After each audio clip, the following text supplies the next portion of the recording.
ancient and lethal narcotic: heroin. Heroin would turn the mafia into a global organization and make them more money than they had ever made before. But it would also sow the seeds of their own destruction. A battle would rage on the streets between a new breed of ruthless mafioso and a new kind of policeman prepared to risk everything to infiltrate the mafia for the first time. This was a war over billions of dollars, millions of lives, and the future of America itself.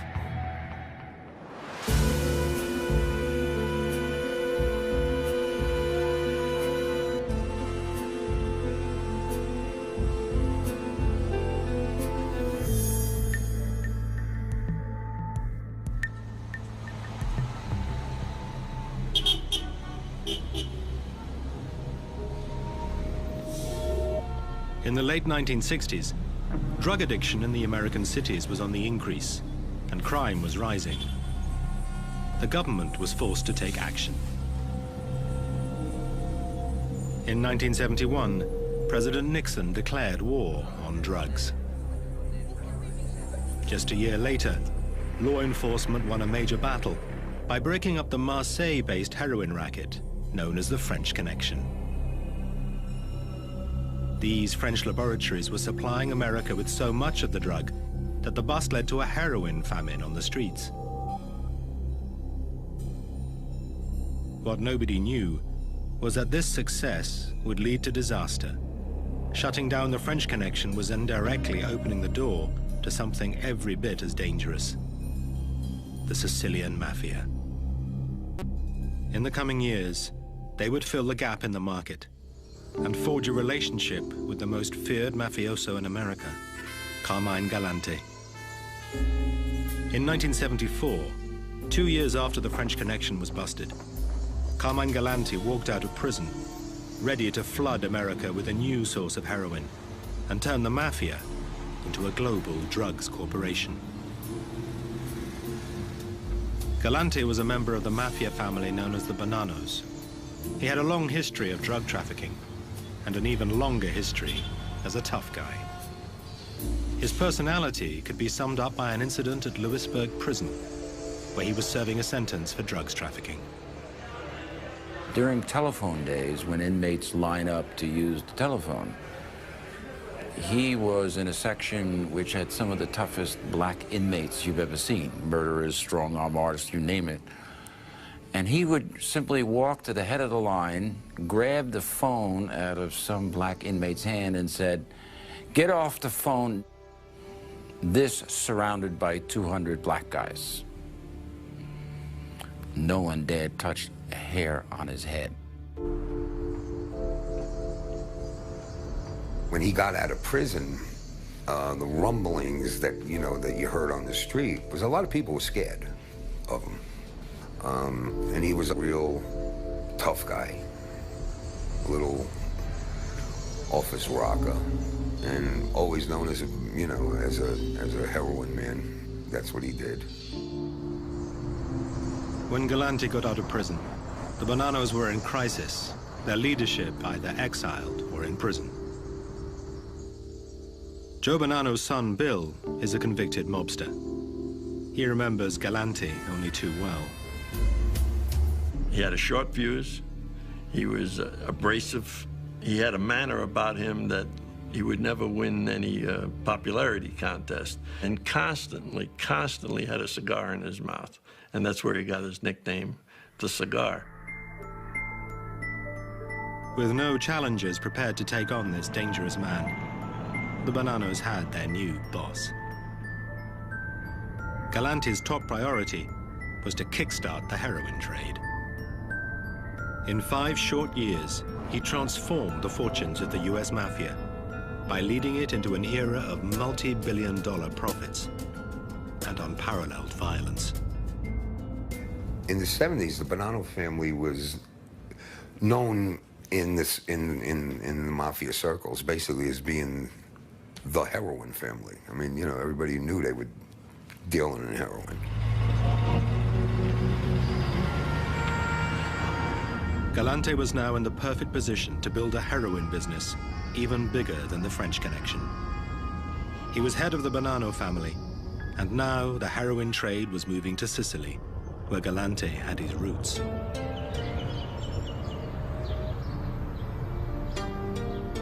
Galante was born in New York, but his family came from the town of Castellammare del Golfo in the northwest of Sicily. Sicilians had been emigrating to America for 100 years, but many of their descendants kept strong links with their homeland. Galante was no exception. His plan was to exploit his close ties with the Sicilian Mafia to dominate the American heroin trade. This was the beginning of a whole new era in the history of the Mafia.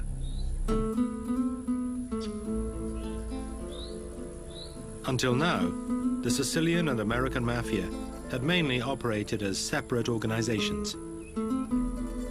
With the French connection broken, the Sicilian Mafia decided to fill the gap in the market, and there was no bigger market than America. The Sicilians set up a sophisticated smuggling system. Pakistani suppliers shipped partially refined opium from Asia via Turkey to a rendezvous point off the coast of Sicily. A transmitter on the seabed alerted the Sicilians when the drug ships had arrived. Then a powerboat would speed out to meet it, returning with the drugs under cover of darkness. The opium base was processed into heroin in laboratories on the west of the island. 3 Sicilian bosses ran this growing trade, but one of them was far more ambitious, far more greedy, and far more dangerous than the others. Totò Riina. Riina planned to shake up the Sicilian Mafia, just as Galante was making waves in America. The Sicilian Mafia always claimed they adhered to a code of honor, murdering only when necessary, and avoiding the killing of innocents, women and children. But Riina shunned these old guard rules.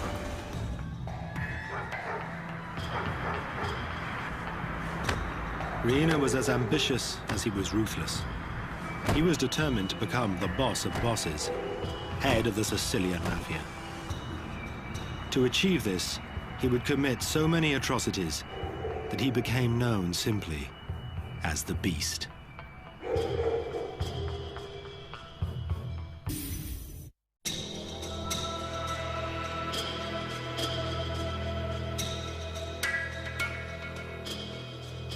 Totò Riina, known as the Beast, was putting Sicily on the heroin map.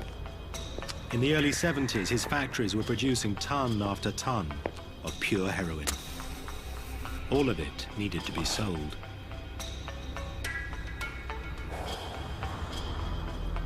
On the other side of the Atlantic, Carmine Galante and the American Mafia could see that there were huge sums to be made selling Sicilian heroin. But there was also a problem. Throughout its history, the US Mafia had vowed never to be associated with drugs. The Chicago mob, known as the Outfit, was one of the most vocal opponents of the drugs trade. We always knew that if you dealt with drugs, it was a dirty business. And it'd be like you're feeding your own kid narcotics. So it was like taboo. And if you got involved with it, you're definitely going to get whacked. As far as the Outfit was concerned, there was no need to deal drugs when money could be made in more acceptable ways. In the 1970s, Frank Carlotta was sent to Las Vegas to make sure nobody messed with the Outfit's highly profitable casinos.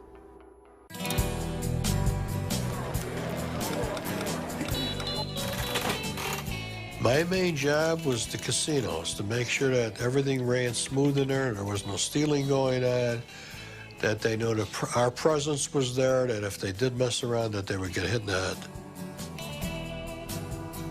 For Carlotta and his crew, running casinos earned them respect in a way drugs never would.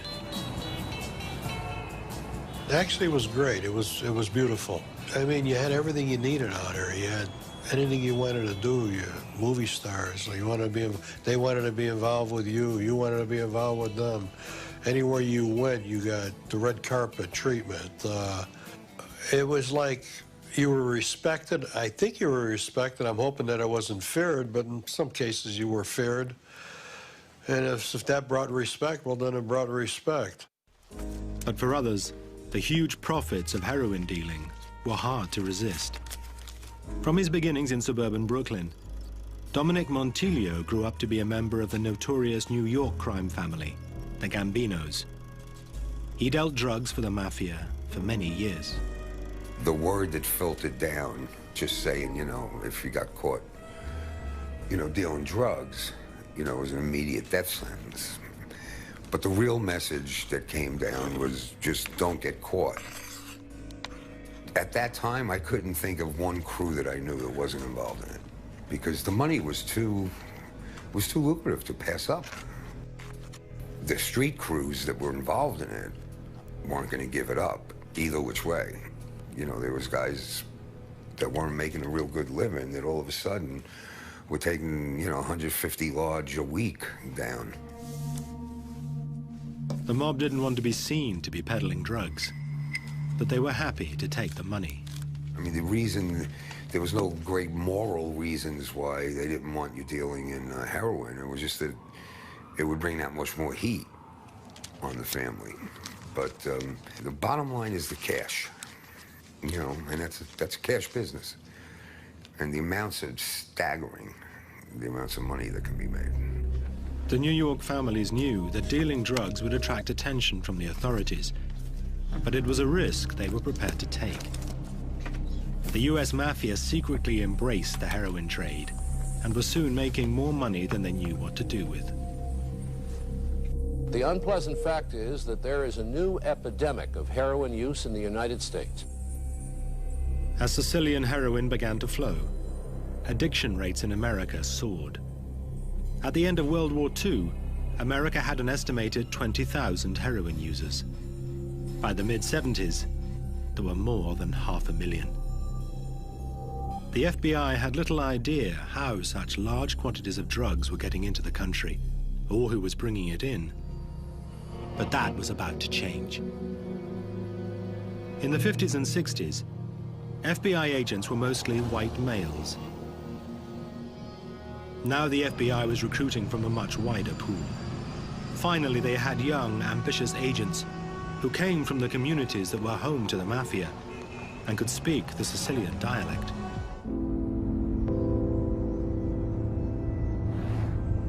Joe Pistone was a young FBI agent from a Sicilian background. His mission was to infiltrate the Mafia, something that had never been done before. I grew up in New Jersey, and I grew up in an Italian neighborhood. And in this neighborhood, there were mafia guys, mob guys, and I went to high school with sons of mob guys. So I knew about the mafia growing up. It wasn't foreign to me when I became an FBI agent.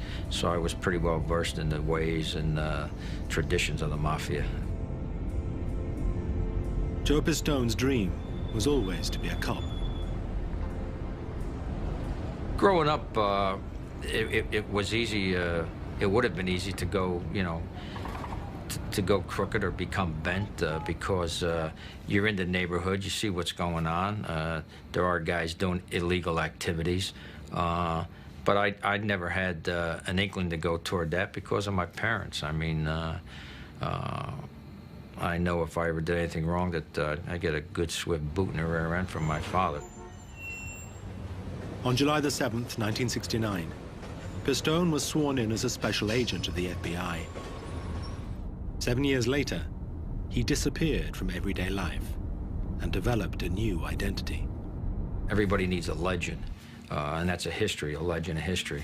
And so, you know, you pick a name, and I picked Donnie Brasco, and I picked a jewel thief, burglar, jewel thief, because it's a profession that is not involved in violence. You know, not many jewel thieves are in jail for murder. So you want a legend that is a non-violent legend, and you want one where you can provide somebody with something. So I could come around with precious gems, jewels, and tell them that I had just pulled a score. Pistone's job was to work his way into a mafia family. The risks were great, but if he pulled it off, he had the chance to expose a secret world of crime.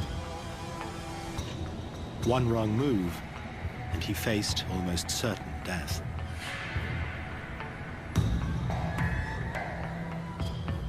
In order to do this job, undercover work, you have to have two things. You got to have a lot of nerve, and you got to have a lot of mental toughness.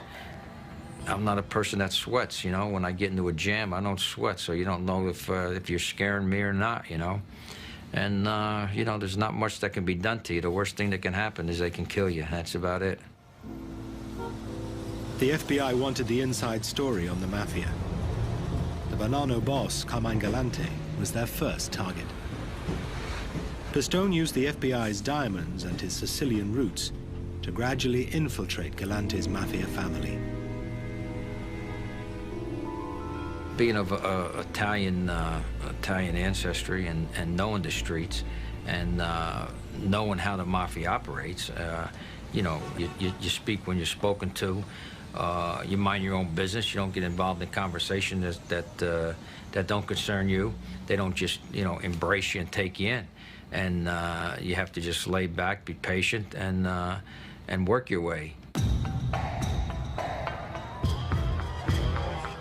You know, and it's the first impression that's gonna carry you through. And if you do things, certain things that they pick you out, that you have street smarts and you are a street guy, that's what's gonna make you. The fuzzle's right on the table. I was ready to say. In March 1977, Pistone began to hang around in known Bonanno territory. He soon got noticed by Mafia foot soldiers.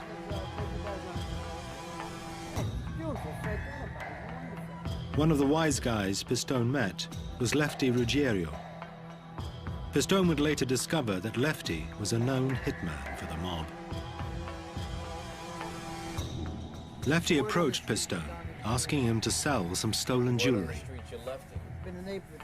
I was introduced to a fellow by the name of Lefty Ruggiero, and Lefty was a 24-hour gangster.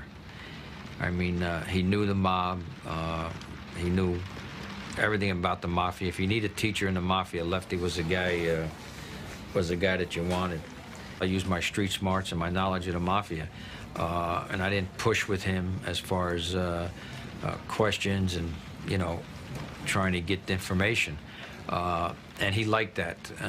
He saw that I was a street guy, that I knew the streets. And also, you know, being a jewel thief and bringing around some precious stones, he liked that too, because it was money, you know.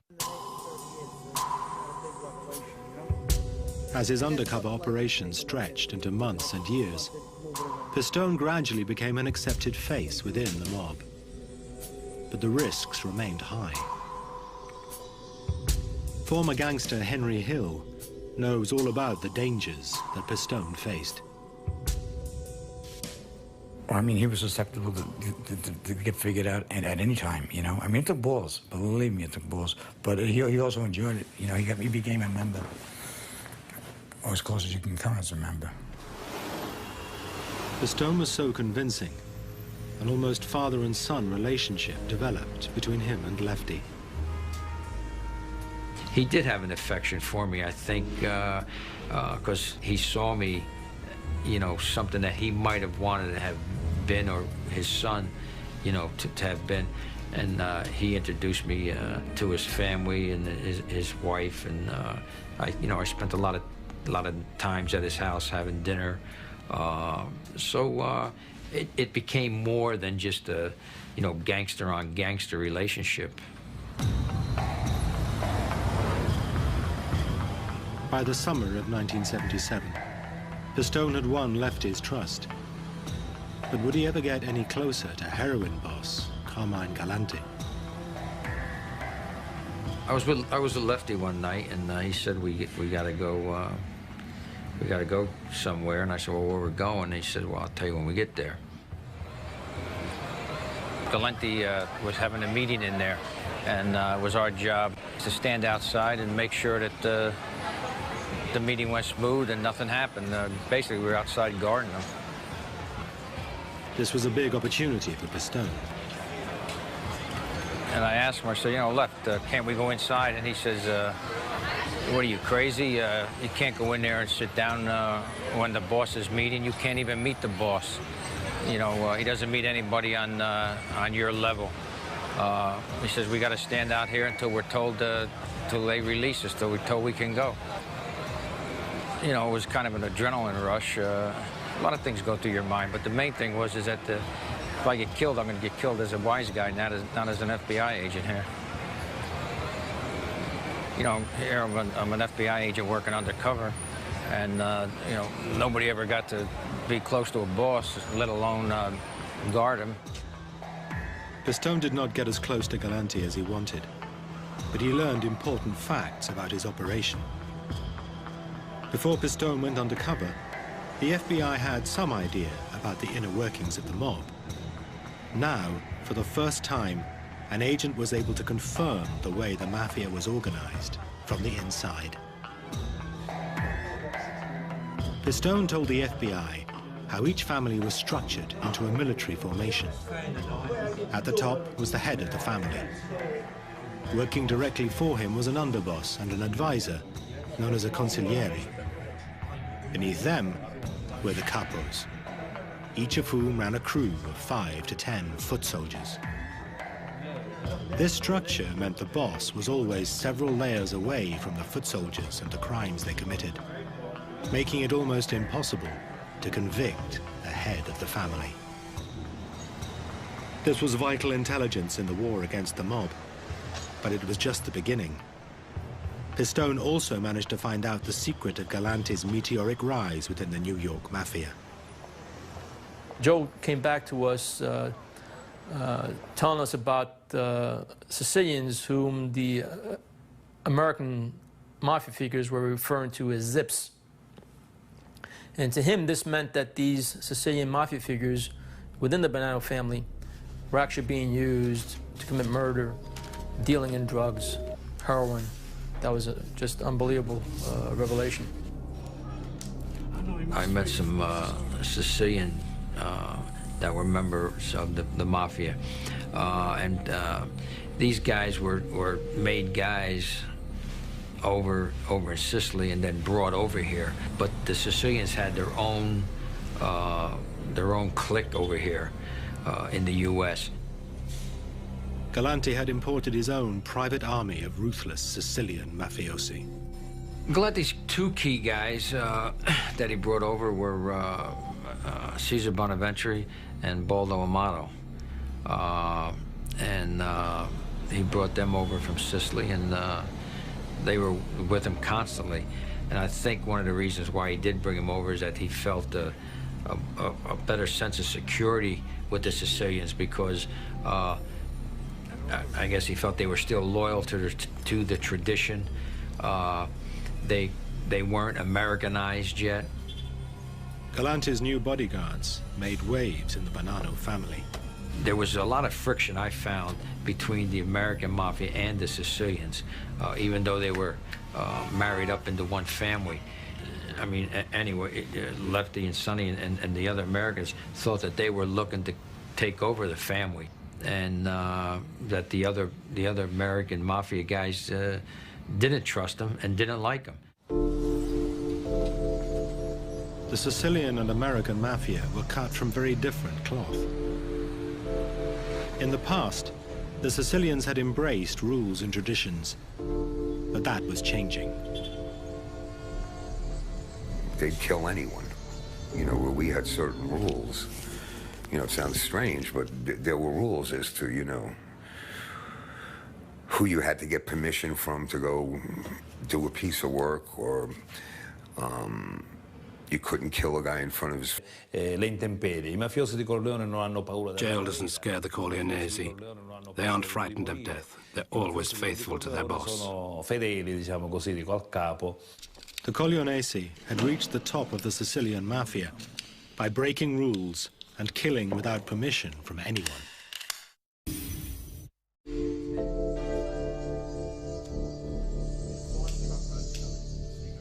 In the American Mafia, family, and you know, they didn't have those rules.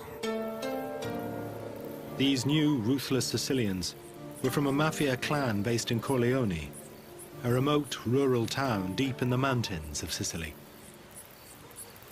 Corleone mafiosi are made of different stuff. They're tough, very hard. Probably their peasant lifestyle trained them to withstand anything thrown at them. Obedience to your superiors was deeply ingrained. The godfather of the American mafia, Charlie Lucky Luciano, had formed an organization known as the Commission back in 1931. This was like the board of directors of the mafia. All the heads of the families would meet to settle disputes and decide on strategy. The Commission imposed discipline on the warring families. Rules were agreed, which changed little over decades.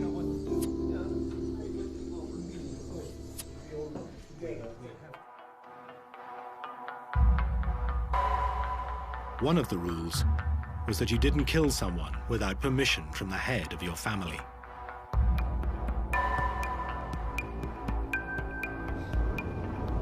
Las Vegas mobster Frank Carlotta nearly paid the ultimate price when this rule was broken, thanks to his ruthless boss, Tony Spilotro. I grew up with this Tony guy. He was a very good friend, and as I said, you know, very good friends are the ones that are going to get you killed. And when he had ordered me to whack some guy out here, I asked him, "Did you get the okay from back home?" And he said, "Yeah," and he promised me he did. Well, he never did get the okay from home. And he got a call from one of the bosses back there, and they said, "What are you guys doing out there?" Killing someone without authorization from Chicago was breaking the rules. The punishment was death. Tony Spilotro decided to blame his best friend, Frank Carlotta. He was lying. He was taking the weight off himself, because he knew that if he didn't, instead he readily ordered me to do these things, that they would whack him in the head. So he shifted everything over to me. That was my best friend. We shined shoes together when we were 12, 13 years old. So all my life. He's the guy that actually was the guy that told me, when I get to be a big man, you're my right-hand man. And I was. But that's the same guy that was going to sell me out to save his ass and get me whacked. It wasn't long before Tony Spilotro and his mobster brother received deadly punishment at the hands of the mob. Believe it or not, I felt a little bad for him. Because they were both beaten to death. They weren't shot, they weren't strangled, they weren't knifed. They were physically punched to death or beaten with bats to death, however, you know. And each one was to watch one die, you know. So, I felt bad. There were two brothers at the same time. I grew up with the guy. Even though the guy tried to kill me, I still felt bad. For all American mafiosi, the rules of the Commission were a fact of life and death. You really never know who to trust. I don't care how close you are with him, if you grew up with him or what. If that's going to be the one that's going to kill you, usually. It's your best friend. Carmine Galante didn't care about the Commission or its rules. He believed the American mafia was soft, and that his connections with the ruthless Sicilians made him invincible. But there was more than one advantage of having an alliance with the old country. At first, nobody thought much about it. But then the rest of the mafia began to get really nervous, because they began to ask themselves, now, why is he bringing in so many of these zips? And everybody put two and two together. These guys are running heroin. This is a Sicilian connection at work here. We don't need this. For one thing, the organization felt we can't control the zips. Sicilians made and smuggled in the heroin. By hiring them into his own crew, Galante was making sure he would stay at the heart of the heroin business. For what he was trying to do with in the heroin business, it would have been, you know, good for him to be aligned with the more Sicilians, the better. because that's where the pipeline came from. In the late 70s, the Sicilian mafia dominated the heroin trade. On the streets of America, the profits being made were reaching $20 billion a year. Galante was trying to keep the profits to himself. Something had to be done. He was greedy. He wasn't, you know, the Bonanos may have been involved in this, the profits from this drug trade, but Galante wasn't sharing it even with his own people and the family, because he was... And nobody was going to tell him what to do, and he was going to run his family, and he wanted to run the other families too. And during this time, Galante was making deadly enemies. The other bosses didn't like him because of this attitude that he had, that he was the top boss in the city. Everyone knew on the street that the clouds of war were right there. I mean, if this guy stayed loose, what he was plotting would have definitely caused major, war to happen between the families. For mob bosses, the Galante problem was growing. Only the commission had the authority to act. Their solution would be violent. Galante had to go. On July the 12th, 1979, Carmine Galante paid a visit to Joe and Mary's restaurant on Knickerbocker Avenue in Brooklyn. It was one of his favorite haunts. Run by his cousin, he felt safe there. He was joined by his two loyal Sicilian bodyguards. There's a courtyard that you go into, and is an open-air courtyard. And they were sitting down getting ready to have lunch. And Galante was sitting there, and he had his cigar in his mouth.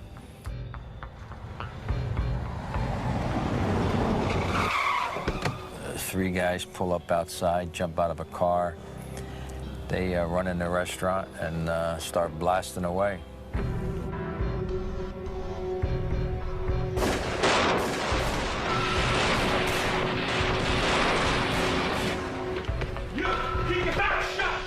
Galante ends up getting shot, falls off his chair, sprawls out on the ground, face up, and he still has his cigar clenched in his mouth.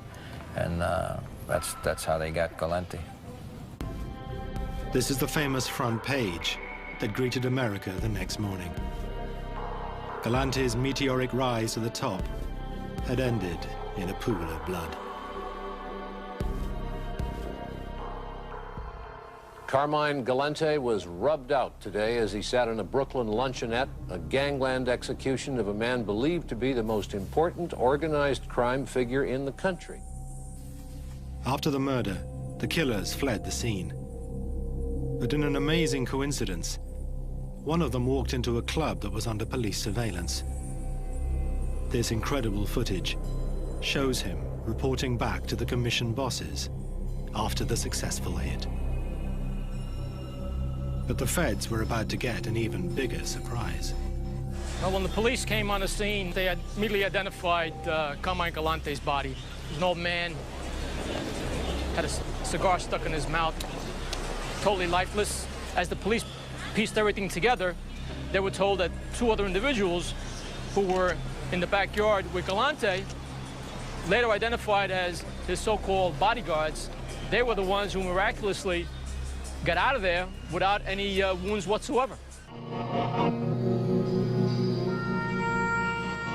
Forensics found 5 different caliber slugs in Galante, and there were only 3 gunmen. So that leads you to believe that there were 2 guns someplace else. And the only other 2 guys there were Bonaventure and Amato. Bonaventure and Amato were the 2 key Sicilians Galante had brought over for his own protection. The police deduced from what they saw at the scene that Bonaventure and Amato were not there to protect Galante. They were there to ensure that his assassination was carried out without a hitch. The ultimate treachery was performed by his own men, the men who were supposed to protect him from any harm they were the ones who actually helped carry out the assassination. The Sicilians had turned on Galante. It seemed his greed had upset others besides the commission. The Sicilians who had arrived in America in the 60s and 70s, who were helping bring in the heroin from Sicily, wanted full control in their hands. The message was, we are bringing it in, we are going to be involved in the distribution network. Therefore, we want a bigger share in the proceeds. And that was the message of the New Sicilians. We are the ones doing it, we want a bigger share. Not what Galante was doing, keeping most of the share for himself. Galante's murder made the FBI even more suspicious about the Bonanno family. For the commission to whack a boss meant there were big things going on. Two young agents, Charlie Rooney and Carmine Russo, were given the job of watching the Bonanno Sicilians. This is the area where myself and my partner, Charlie Rooney, spent a lot of time conducting surveillance. And we needed to find intelligence that could only be found on the street. And that meant being out here, being the eyes and ears, basically, of the FBI, trying to determine who these Sicilians were and what they were doing. One Bonanno member, who soon came to their attention, was Sal Catalano, who ran an Italian bakery in Queens. The FBI realized that Catalano was a key figure in the heroin trade. Suspicious packages were constantly being exchanged, probably containing either heroin or money. The FBI decided to play a waiting game in the hope they could break open the whole operation. One of the things that we in the FBI, and of course all of law enforcement, wanted to know was how were they bringing the heroin into the United States at that time. Over the next 5 years, Russo and Rooney's surveillance operation evolved into the largest investigation the FBI had ever undertaken. Finally, after recording and translating more than 55,000 wiretaps, the team of 400 agents worked out how the Mafia smuggled heroin into America.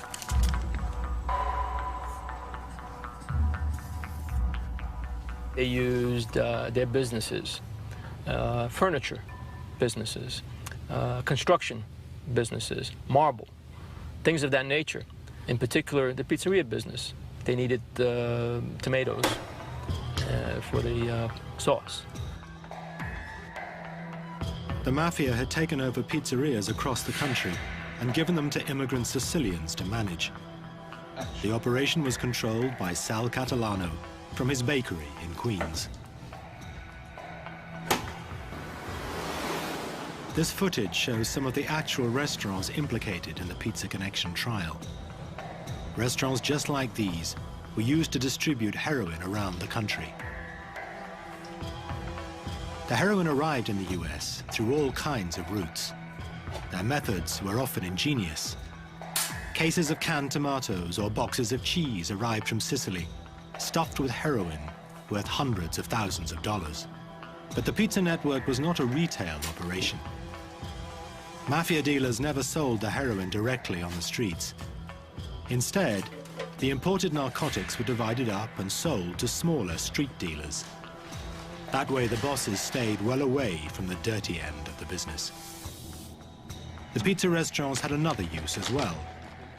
Catalano and his crew could hide their profits by passing them off as restaurant takings. Pretty ingenious cover. I mean, you know, who figures a pizza place? You know, you figure you see some guy slinging dough around making a pizza. What's he going to be involved in? Mafia dealer Henry Hill regularly used pizza restaurants for his drug drop-offs. It wasn't difficult for me. I used to go to a pizza joint in a shopping center, leave my car there, and take a different car home, you know? And I go back 4 days later, you know, sat there and put the money in the trunk.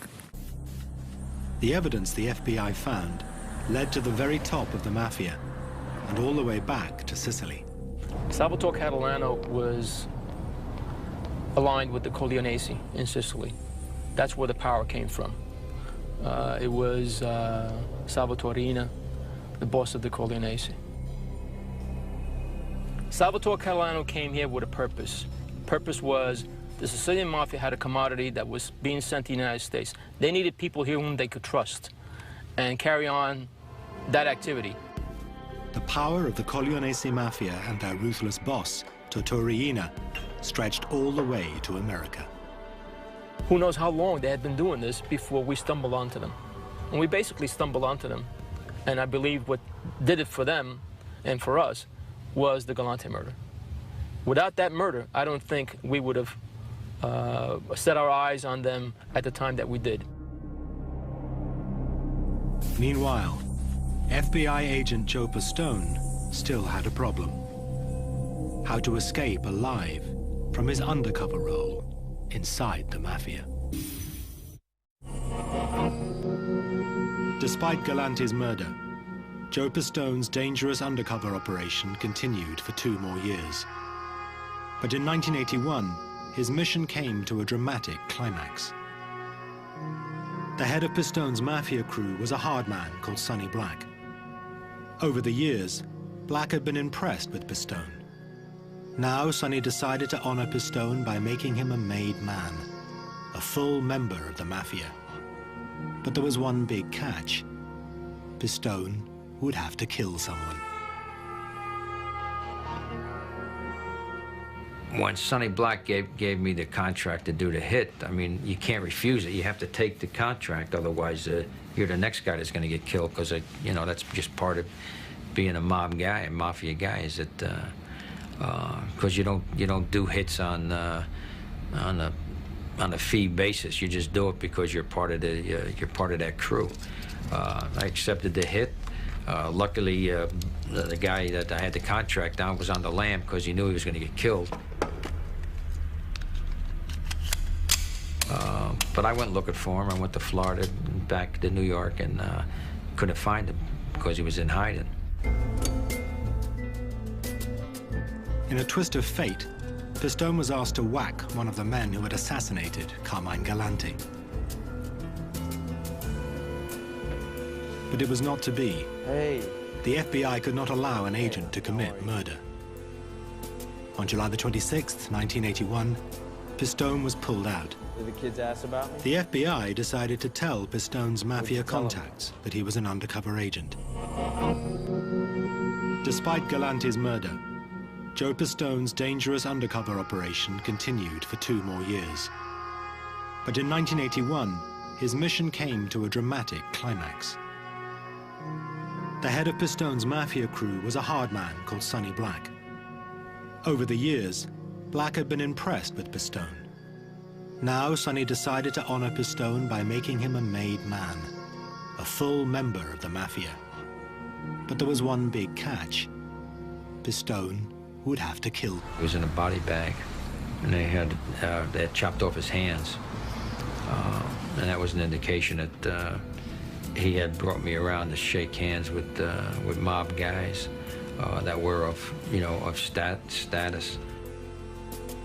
These photos of Lefty were taken just after he found out Pistone was an FBI agent. He knew he was in big trouble. The Mafia would never forgive such a mistake. The Bonanos put out a contract on Lefty Ruggiero. But the FBI found out and snatched him into custody before the killers got to him. Pistone gave evidence against Lefty, and he was sentenced to 20 years. He died of cancer on Thanksgiving Day, 1995. At least Lefty didn't get clipped, you know. He lived his life in jail. He got what he deserved. I mean, I didn't make Lefty a gangster. I didn't make Sonny a gang. I didn't make any of these guys gangsters. They were gangsters before I got there. They were gangsters while I was there, and they were gangsters after I left.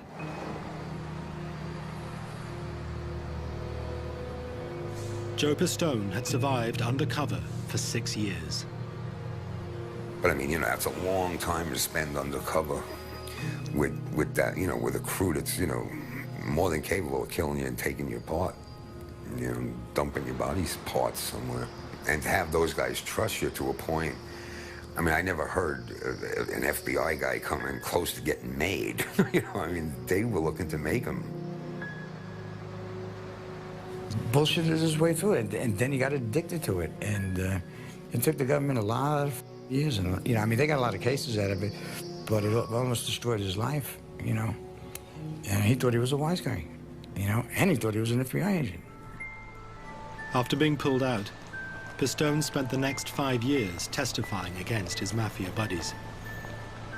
Then in 1986, he left the FBI to write a book about his experiences. But his life would never be the same again.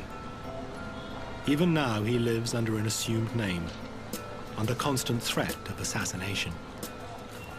The Mafia put a contract out on me when the operation terminated, and I surfaced my identity, showed up. Am I worried about it? I don't think about it every day. Just take precautions and go about living the way I live, and if it happens, it happens, and the best man will win. Thanks to the efforts of law enforcement agents like Joe Pistone and Carmine Russo, the Pizza Connection investigation seriously weakened the American Mafia. After years of making vast profits from narcotics, it would take much more than that to stop them. No one could have foreseen that in the coming years, the actions of one mafia boss would change everything and bring the American and Sicilian mafia to their knees.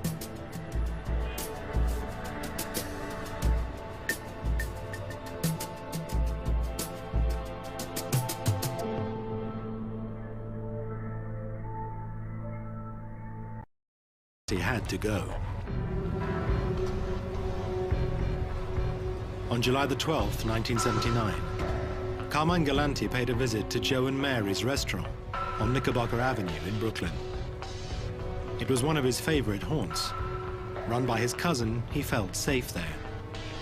He was joined by his 2 loyal Sicilian bodyguards.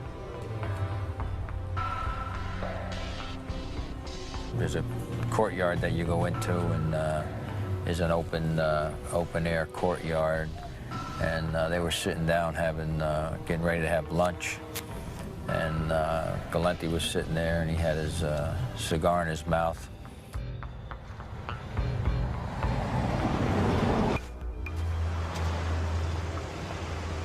Carmine Galante didn't care about the commission or its rules.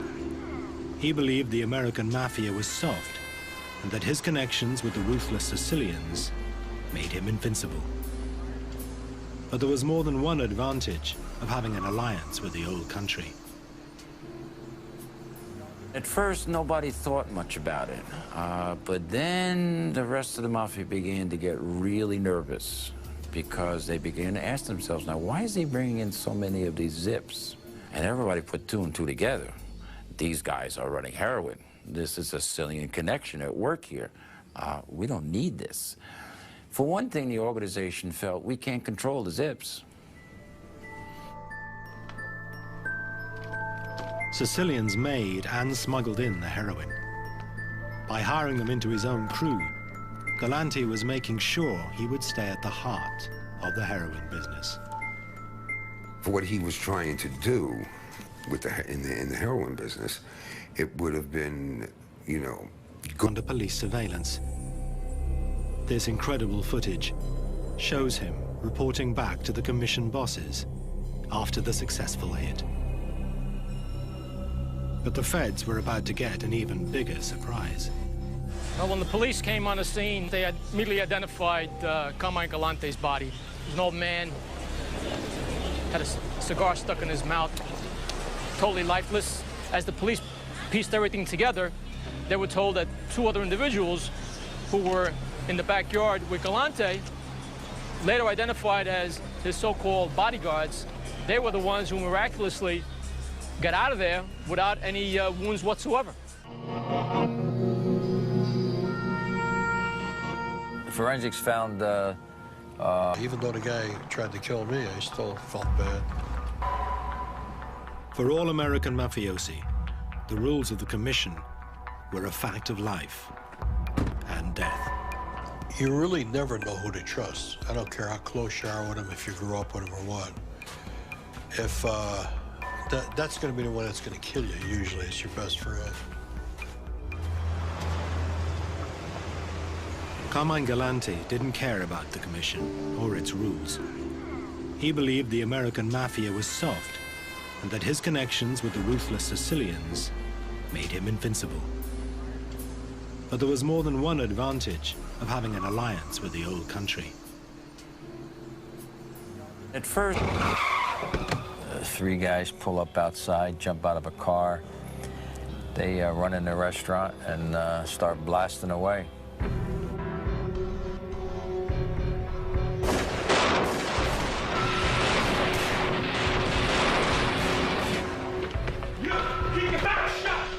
Galante ends up getting shot, falls off his chair, sprawls out on the ground, face up, and he still has his cigar clenched in his mouth. And that's how they got Galante. This is the famous front page that greeted America the next morning. Galante's meteoric rise to the top had ended in a pool of blood. Three guys pull up outside, jump out of a car. They run in the restaurant and start blasting away.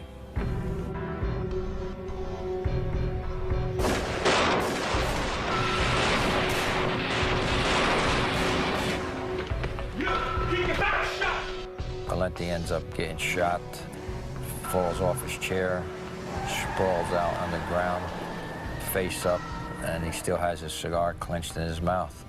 And that's how they got Galante.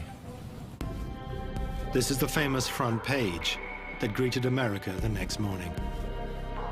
Galante's meteoric rise to the top had ended in a pool of blood.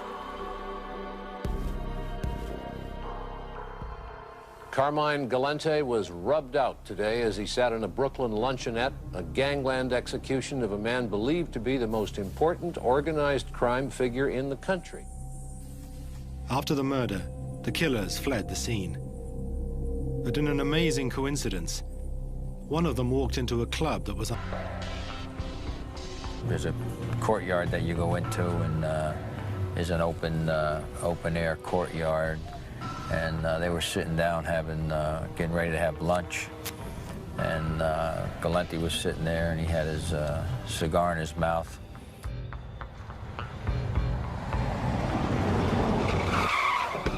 Three guys pull up outside, jump out of a car. They run in the restaurant and start blasting away.